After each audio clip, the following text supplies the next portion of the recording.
Hello, and welcome to the penpixelprint show. A regular podcast featuring the trials and tribulations of a small group of writers in Scotland.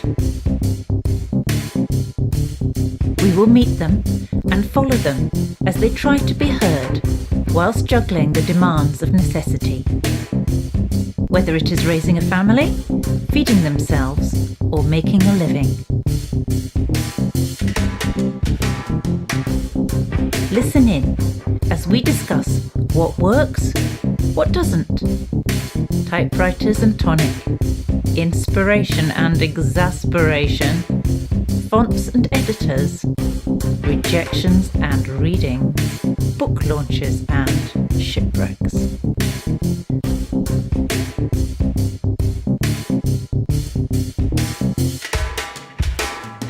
I am your host, Moira Cormack, author of The Witch of Land and Sea, poet and all-round wise woman. In this first series, we will be meeting all the writers and finding out as much about them as we can. With me today is Ford Bull, having his first official outing. It would be lovely if we could all hear about where you came from and some of your early life. Okay, gladly. So I was born in the year 1991. I've always lived in the same town. I live in a town called Mayfield, which is a post-industrial town on the outskirts of Edinburgh. Do you like living there? No. I mean, it's been fine and I had some great memories and stuff like that. I'm not against the place. I just feel like, I've got itchy feet, I want to spread my wings a bit and I feel like I'm trapped there. I want to get out as soon as possible. I'm actually saving up to escape. But it's kind of hard with this economic climate to actually escape. Yes. But I'm trying though. I'm not going to give up. Yes. Well, that's one of the reasons why we're here today, to find out how you're doing that. So could you tell me a little bit more about when you grew up? Maybe start with high school and... Well, I felt like I wasn't really ready for high school. Even though I was held back in primary school, I felt like, I'm not ready for this. And when I went there, I was totally intimidated because, I didn't have any pals yet and I didn't know what clique to join. I didn't know what to be a part of a clique. And then I tried, I didn't want to get bullied, so I guess I'll just hang out with the bullies, I guess. And I tried hanging at the young team, but I knew instantly, I was like, this isn't for me. These are not against them, but this isn't my people, okay? I mean, yes. I just felt no comfortable in them. And then I was just absolutely lucky that there was people nearby me who were into BMXing, and I loved skateboarding and stuff like that. And I just I'd never had anybody to skate with. And those people, they took me in as one of their own, and I was youngest of the group. And we used to just go on bike rides and have a laugh, and it was great times. They're really great people. They're really easy to talk to and stuff like that. And we had some amazing, beautiful times. This group that you belonged to was of completely itself. It didn't belong to any other group. I mean, they were kind of we're into skateboarding and punk rock and all that stuff. That's what they're into. So quite an unusual group to have at a high school in Mayfield. They were quite unique then. They were unique because most cliques, it was a girl clique and a boy clique, but we had boys and girls, it was a great laugh. So right from the go, you had boys and girls who were cross-sectioning and into punk and into this. And that, I don't think that all high schools necessarily have that particular clique. They've all got the populars and the cool kids and the unpopulars and the nerdy kids and the geeky kids, but they don't all have a cross-section of BMX bikers. Well, I felt like when I was in school, I thought to myself, I'm never going to be the hardest here. I'm never going to be the smartest, and I'm never going to be the widest. I'm never going to be the most popular, the most stylist. But came what I can do, I can just be super weird, and hopefully there'll be people there. And thank God there was people who appreciated that. And I think a lot of time people took me the wrong way in school. I think a lot of people took me serious, and I started to laugh at them. Or I think they were so serious, and I was never that serious. And it was good to be people who kind of got that, and they were all right with me acting weird and stuff.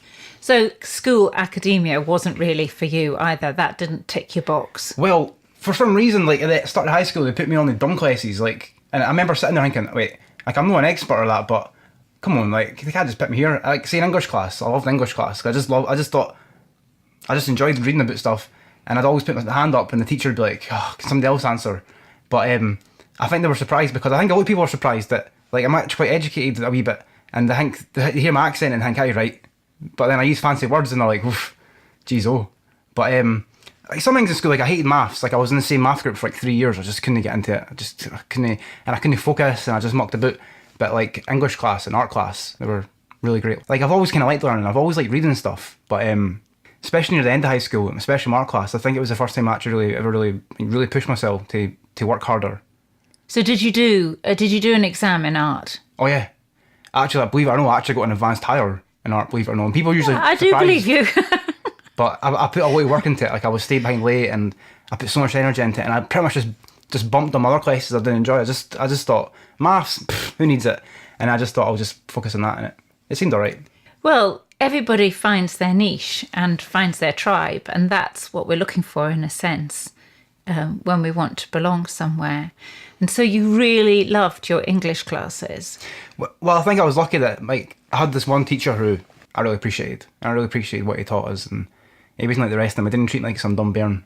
And so you've always loved reading as well. Yeah, I've always loved reading because, like, when I was a child, I was on my own quite a lot. Like, I was at my grand's quite a lot, and she was a great grandma and stuff like that, and I was there with, like, my sister and 2 cousins who were girls. So it was alright, but a lot of times I would just be on my own, right, reading. But I've always liked reading. It's actually, when I was younger, it was more like I was really into picture books and art books and stuff like that. That's really got me interested. And comics as well. Aye, and comics. But did you have a favourite comic? I got into comics when I was like a teenager, but at the time it was probably Hellblazer. But like, I was quite lucky because my grandma, she was right into reading. She loved reading, and I always thought it was really cool that she went in the library and got tons of books. And I always thought it was like, I couldn't explain it at the time. I just liked it. And I never really knew much adults who really read anything. And to see her reading, I thought, wow, that's amazing. I hope when I'm older, I still read stuff. Oh, so she was really quite inspirational for you then. She was into reading. And she would usually like let me look at books and stuff, and there was always stuff to read there. And it wasn't just books though. Like, I loved magazines as well. Even to this day, I love magazines. And when I was a kid, my mum had loads of magazines, like women's magazines, and I just loved them. I just loved the stories in them, the pictures, even just the way they were laid out and the colour schemes and everything. I just like, even the tactile feeling of the paper, like the way it was printed and stuff like that. Even to this day, I find them quite like comforting. So that's brilliant. So not only do you write, but you create art, and you like the feel of different textures, and that responds to your creativity as well. So that's really lovely to hear how rounded that is. I wonder if you ever move to your art as well. Like, sometimes if I'm stuck writing, I will go and have a dance, and that will then release where I am. Oh, absolutely. Yeah, you do that too then. Because I feel like sometimes I can only write for so long, and then sometimes I want to do something that's a visual. And to me, it feels like the writing can be difficult, but making art, it's more intuitive, and it feels like it's a bit less structured, so it's easier. It's a nice kind of reprieve for doing the same thing again and again. So you were there then in high school with your BMX friends, and are you still friends with them? We still see each other, but everybody's grown out and grown their own way, and there's no like any hard feelings. It's not we all fell out or anything like that. We just all kind of matured, and it's kind of sad, but at the same time, I think it'd be even sadder if we just all stuck together and just kept doing the same thing again and again. Like, they were great people, and I love them, and I've got all the time in the world for them. But at the end of the day, we've all got our own stuff now. We can't be like pretending. And so your own stuff, your own writing and your art, what was the first seed you had that was planted in you that made you think, I don't want to do this, I see a path that might open up for me? Well, I feel like it's hard to say when it started, but it's been a very gradual process. Like, when I was a child, for example, in primary school, the only that I absolutely loved when we'd done creative writing. I thought it was amazing because all you had to do was draw a picture, and then the teacher would actually just write down what the story was for you. And I loved it. I thought it was like, I used to look forward to it so much. Like, I used to be like on the edge of my seat waiting for it. But I never really thought about doing it in my spare time. And then when I was a teenager, I tried it.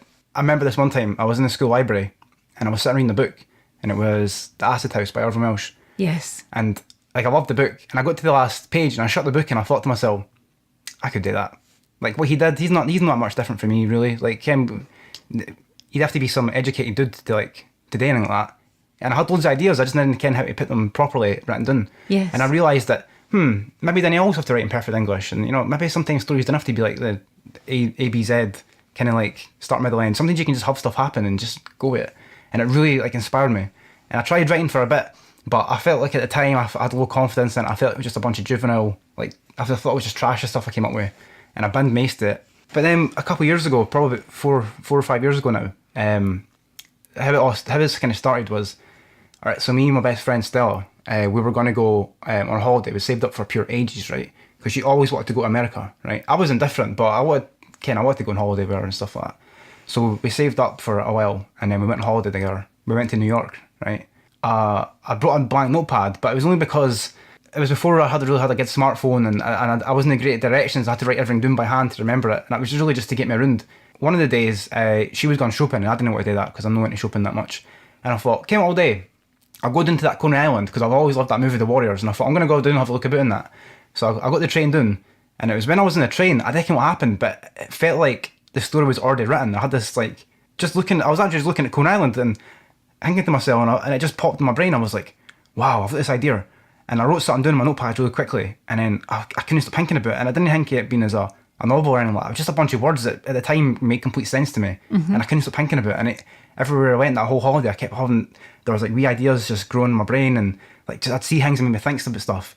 And I had so many ideas, and I was so excited about it. And when I got back, I went and told my mate, I sat down with him, and I was just chatting. He was like, "How's your holiday?" I was like, "Oh, it was great. I've had this idea. I'm going to try and write some kind of story."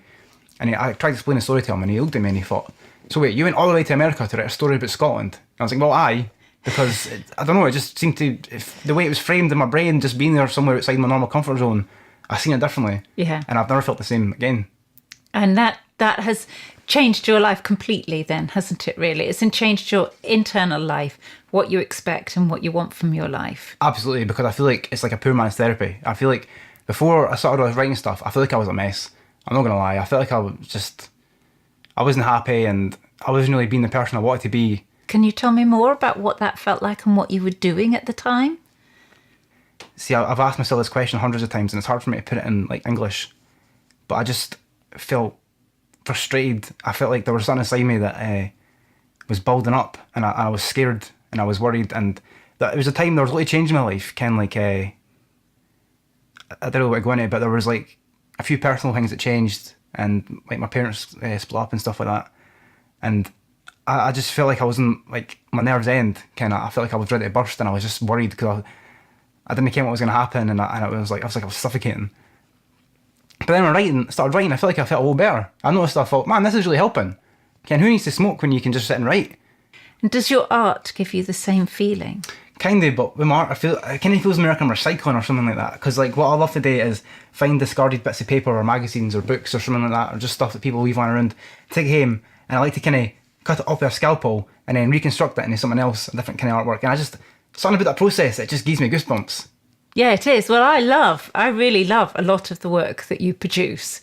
I follow you on Instagram and I look, and if you haven't produced for a while and then you do, I'm always really happy to see what you're doing.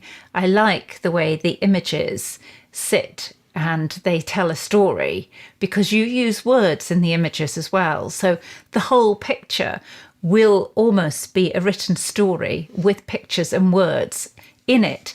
And that's why I was asking you about comics earlier, because I do see that it has sort of sprung and metamorphosed from that kind of base. Well, when I was in high school, right? So I was around leaving age, around the time of the financial crisis, right? And I looked outside and I thought, I'm never going to get a job, because there's people who are twice as old as me, twice as much experience and twice as much qualifications. There's no chance for me, not in this economic climate. And I was kind of a wee bit worried about it. So I thought, I'll stay on at school. I mean, what harm is it going to do? I was the first person in my family to do that. I thought, why not? They'll all be proud of me. So I stayed on at school, and I done mostly art class. And I remember there was a very small class. There were only 6 of us. And I looked at all their artwork, and they were really good at analytical drawing. They were fantastic at drawing.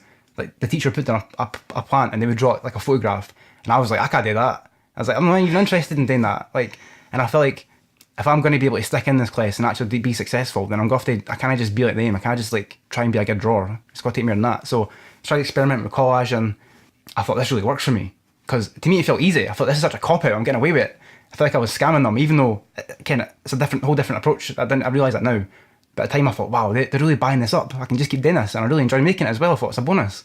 Yeah. So all my artwork was collage based and stuff like that. I mean, I did draw it, done ink washes and stuff like that, but well, you have to as well, don't you? Because you have to do backup work for what you're doing. Of course. So you do have to do it, but your ultimate piece is the decider. But what I do is I'll look at whatever my classmates were doing, and I thought, right, then I do what they just done.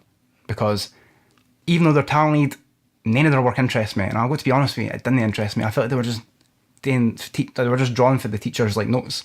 And I felt like, what's the fun in that? We're in school, we've got almost no repercussions of what we make. We've got so much freedom here, and why are they going to waste it just following the syllabus? They're silly. So I thought, I'll do my own thing, and I'm glad I did.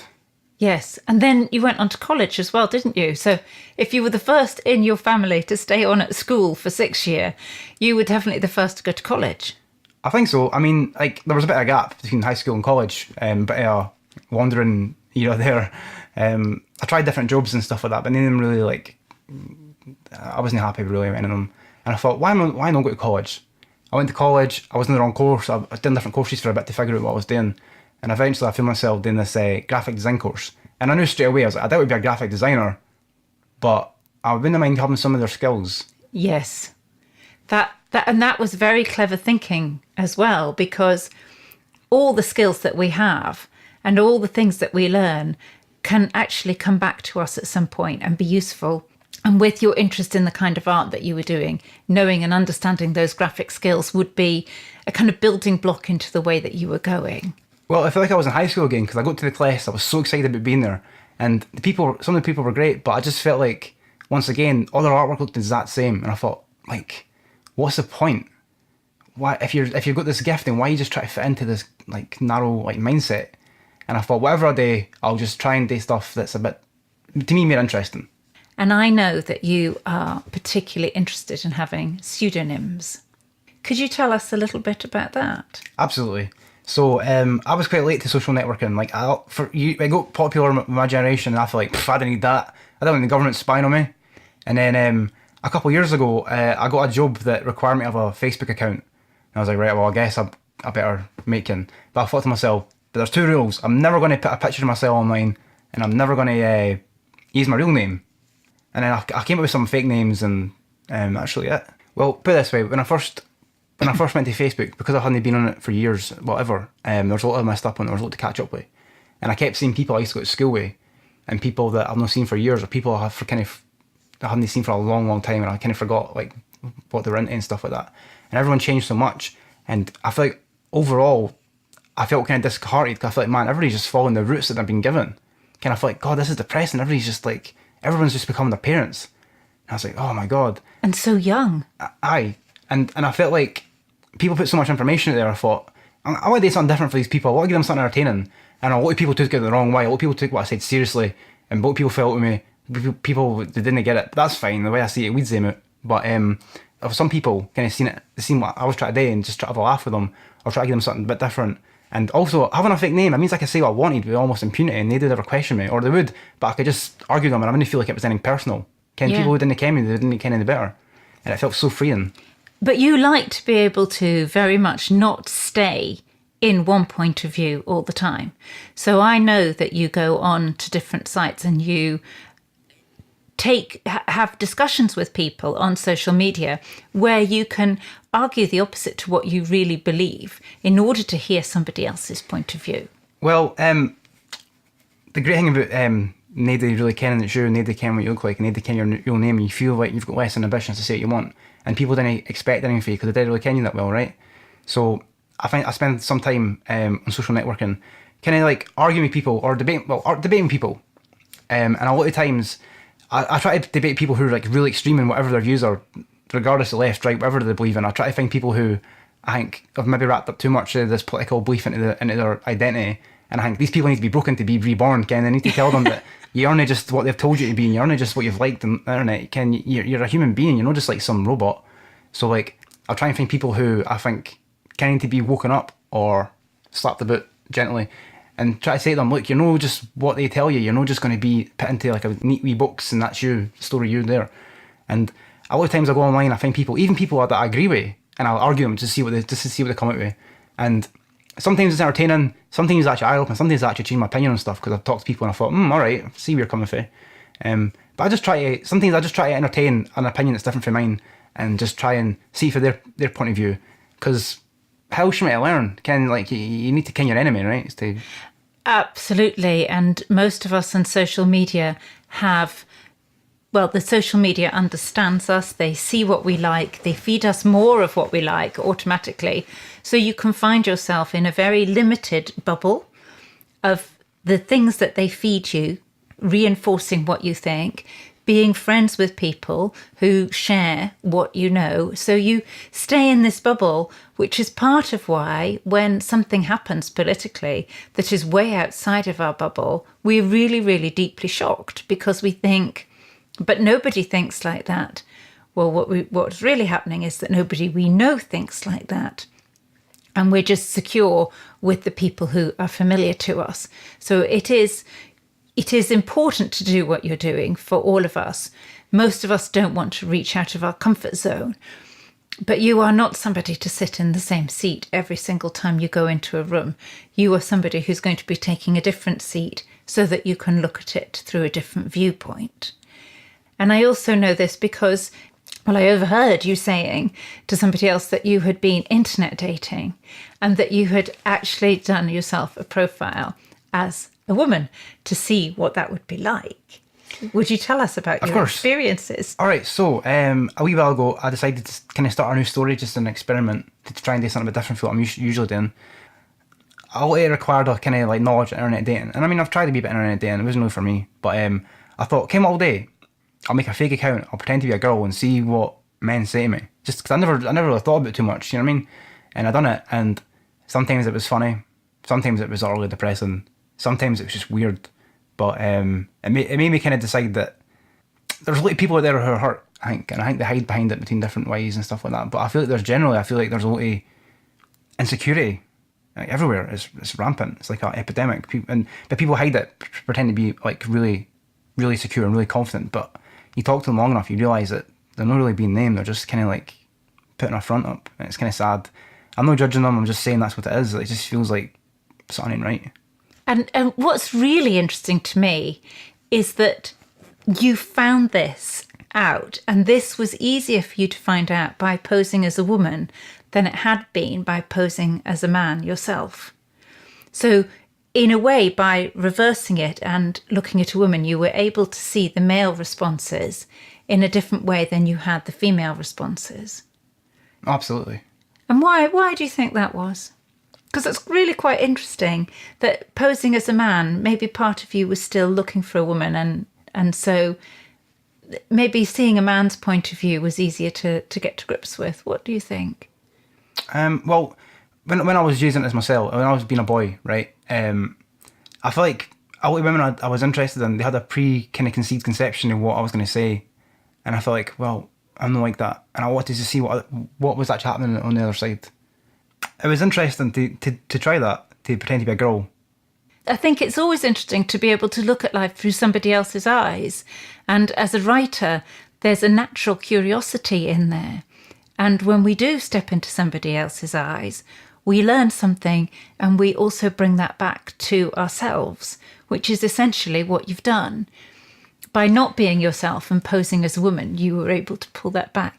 I think one of the reasons I use so much like fake names online is because when I went online after a very long absence, I felt like nobody was really being themselves, and these are people that I kind of knew, and I felt like everybody was kind of putting out like a fake name already, but they were using their real name, but they were just getting people that kind of like highlight real, best of, greatest hits version of themselves. And I felt like, fair enough, because you can't exactly be putting your weaknesses out there, but I just felt like, well, if they were to being fake, I might as well be one step up and be even faker and never say anything real and always be like odd. I really felt like it was a lot more freedom that way, that I could say what I wanted. And some people would usually take what I said with a grain of salt, and they would be like, right. And it let me be a bit more free and get more interesting responses, which is actually probably why I'm there. Yes. Like, I'm not there to like say, oh, this is who I am, this is what I want to be. I'm more interested in seeing what people react to it and see what they say. So whenever people like comment me back, I'm like, yes, validation. Yes. That little dopamine rush when we get validation, or we get something that comes like that. And of course, there's a lot of different images around your face, anybody's face, turning a brave face, putting on a good face, and things like that, which is not being ourselves. So all sorts of little sayings with the word face in it are about not being yourself. And there is also the Japanese thing where you put on a face. So you go out into the world with a face on that isn't your own. So the whole word face is used to describe not who we are, but who we're projecting into the world. Like a mask. Like a mask, yes. And all those little sayings are part of that as well. And of course, it's then become much bigger in social media. And a lot of your writing is about digging through, and there's a lot of political undertones to it as well, which we've already discovered is part of who you are and how you think. And I know that you're also really quite political. Would you say that that was one of the themes of your writing? Absolutely. I feel like when you start learning about political stuff, people say, hey, are you left wing or are you right wing? And I'm like, neither. Like, I hate them both. They both have the worst examples. They keep us polarised against each other, like always fighting each other, infighting and that. I feel like that's not the way it should be. Ken, like, there's going to be a better solution than this dumb thing that they've given us. See, when it comes to voting, I look at other parties like, I don't want none of them. I just feel like none of them really speak for us. Like, none of them actually have our best intentions at heart. They just, it's like they've got vested business interests, and I get frustrated with politics because, like, I like to talk about politics with people and they already expect me to, like, say something, and I'm like, nah. Yeah, people imagine that politics is political parties or a political system, but actually politics is much, much greater than that. It's part of really who we are and how we operate in the world. And a lot of your writing is about Big Brother kind of thing, watching over us and informing what we do, and you not wanting to be part of that, not wanting to be a cog in a wheel and not wanting to be part of the system. You know, I see some strange stuff recently, especially on a lot of social networking stuff. Strange things, like a couple of nights ago, I wrote something about just about like usual political stuff, right? I was just having a rant. I didn't even plan out. I just kind of typed away as I went, and I just posted it, right? And within about like a couple of minutes, there was a bunch of profiles of people I've never even seen in my life who were way too photogenic to be MD I really Ken, and they were like fake profiles, and they were like leaving comments with just like these links, and I tried to add me as a friend, and I thought, this is weird. And I see that occasionally online. I feel like there seems to be a lot of kind of, I don't know if they're a spy or if they're like a scam, or because I get a lot of people try to add me who are like really obviously underage, like girls, and I'm like, oh god no. And they always add me. I feel like they're trying to get me in some kind of like entrapment, and I'm like, no, like it's not gonna happen. But it's weird though. It's always the same kind of people, and I think they're real people. It's so strange. So all these politics and everything, all of that has informed your writing, and now you write frequently, and you joined the group. It would be really interesting to hear about when you joined the group and its impact on you. Well, I joined the group quite recently, I think. It's been, a couple of years? Yeah, a couple of years, yes. And at first I was really nervous. I really was. I looked in the window and I was almost not going to come in because I thought, no danger. Like, I just felt like I felt like it was in my place. And I thought, wait, there's no places for nobody in the world. We just do what we want. We just fake it till you make it. I thought, I'll just go in. What's the harm? What's the worst that can happen? And I was super, like, relieved that everybody was really nice. And not just that, but everybody was, like, accommodating. I feel like sometimes when I go places with people, they hear my accent and straight away they think, aye, right, he's just a schemie, he's just trying to rob us or something. And I felt like kind of relaxed, kind of that I didn't feel judged like that. Kind of, I felt like these people were actually judging me on the things I'd written rather than what I looked like in that, and I felt great. The Tiny S group, it was great to be around people who were so enthusiastic about writing and reading and stuff. And people just love books because, like my friends, they're great people and I love them to bits. But they wouldn't have as much patience for like the stuff that they as if you guys would. I mean, as the Tiny S writing group would. Yes. Because like fair enough, it's just know their interest. It's reading people who are interested in it. It's amazing for me.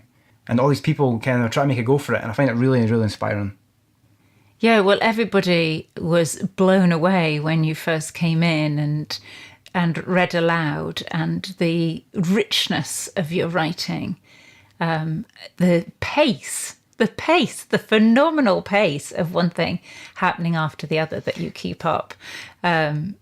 And then we read it all and we look and we go, oh my goodness me, there's so many good bits in here for us to pick out, and we do and return it to you, having been thrilled by hearing you. And so do you think that's changed your writing in the last 2 years? I definitely feel more confident now, I think, just because I felt like before I was just kind of like, it was like I was screaming into an empty void and the world isn't different. But now to actually have people who actually take me serious, which is nice. I like that. I like being treated like an adult. That really helps. And you found another part of a tribe that some of you belongs to as well, and that you can belong to. And that's such a settling thing for all of us to find, inside us and outside in the world, to find people that accept us on the basis of our writing or what we've produced. Where do you see your writing going? Because you've been writing this huge novel for quite a long time now, and it grows and grows, and you've stopped and you've started producing other pieces as well. How would you imagine that your writing would look like in the future? Hopefully it'd be accessible. You know, like when I was in school, a lot of times I felt like, as you can probably guess, I felt kind of frustrated with stuff, and I felt like, what am I going to do, and what is this, and what's the deal? And sometimes I'd find books by authors that I was like, wow, they really came what I feel like, sometimes I feel like it's like they were speaking directly to me sometimes. And I'm hoping that maybe some stuff that I'll write, maybe there'll be some kids out there who feel kind of frustrated or worried, or they just feel a bit lost. And hopefully maybe what I'll say maybe make them feel a bit less lost, and maybe even make them do something about themselves. Maybe they'll make them have a different pursuit in life or see something differently. Hopefully. That's like the ideal reaction. But I also know that you have some magazines. Can you tell me what they're called and why you love them so much? The magazines are called Adbusters. Yes. And they're absolutely fantastic. There's this magazine, they're kind of like a anti-corporate kind of magazine. The magazine, like I said, the magazine is quite expensive, but there's no adverts in it. So the way I see it, it's a good deal. And they're just fantastic. They have like articles, people, journalists, and even just something normal people all around the world, and all different types of artwork and that. And the whole thing's like a work of art. The magazines are so beautifully made and bounded and that, and it's just, it gives me shivers up my spine when I run my hand in the side of them, and they've got like a different kind of embossed feeling to them and stuff like that. I really love it. I think we've come to the end, and it has been really, really lovely and fascinating to speak to you. Thanks for your time. I really appreciate being here, and I feel like I'm actually getting taken seriously. There's a microphone here. It feels really great.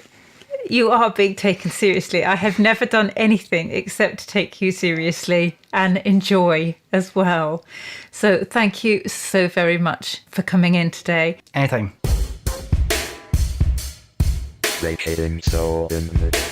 If you enjoyed the show, please tell your friends, review it. 3. Or follow us on Twitter at penpixelprint show. 2. Thank you for listening. Look forward to the next time. 1.